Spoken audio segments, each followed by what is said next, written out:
Social మీడియాలో కొందరు ముఖ్యమైన ప్రముఖులు అంటే ఊకూకనే వైరల్ అవుతుంటారు అనుకోరాదు. అట్లా ఈ తాత అయితే మరి మా మనవాడు ఉన్నాడు కదా, ఎక్కడిది ఆయన పేరు చెప్తేనే జొర్రున గురుకులాడుతుంటారు చాలా మంది. గదేనుల్లా నాస్తికత్వం అని అంటుంటాడు కదా బైరీ నరేష్. ఇగో బైరీ నరేష్ సారు ఇక నిన్న ఒక మాట అన్నాడు. మరి ఇక ఆ ముచ్చట ఏంది, ఏం కథ, మరి ఎట్లా అన్నాడు ఆ మాట, మరి ఎందుకు మర్చిపోయాడు ఒకసారి చూసేద్దాం పారి. ఈరోజు గౌరవ కేసీఆర్ గారు మంత్రివర్గము స్పందించి ప్రజలందరి కోరిక మేరకు ఈరోజు సందర్శనార్థం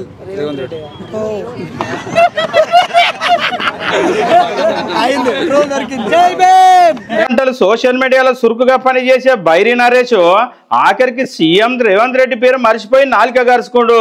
ఇగో అంబేద్కర్ జయంతి ఉత్సవ ప్రోగ్రాంలో అరే పిహెచ్డీ మీద పిహెచ్డీలు చేసిన గట్టట మర్చిపోతావు నరేష్ అన్న.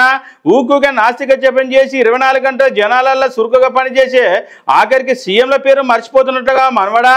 మరి కేసీఆర్ సార్కి ఇట్లా ఏమన్నా మధ్యలో అట్లనే ఇంకా యాదికొస్తున్నాయి ఇట్లా. ఓ పిల్లగా రేవంత్ సార్ సీఎం అయి శానొత్తులు అవుతుంది. ఇకనన్నా మళ్ళీ మాట్లాడేటప్పుడు రేవంత్ సీఎం సార్ అని మర్చిపోకుండా మాట్లాడు, లేకపోతే ఆయనతో అల్లు అర్జున్కి ఏమైందో తెలుసుగా. ఇక జరంత పైలం ఊకుకి 24 గంటలు జనాలల్లో సోషల్ మీడియాలో తిరుగుతుంటావు.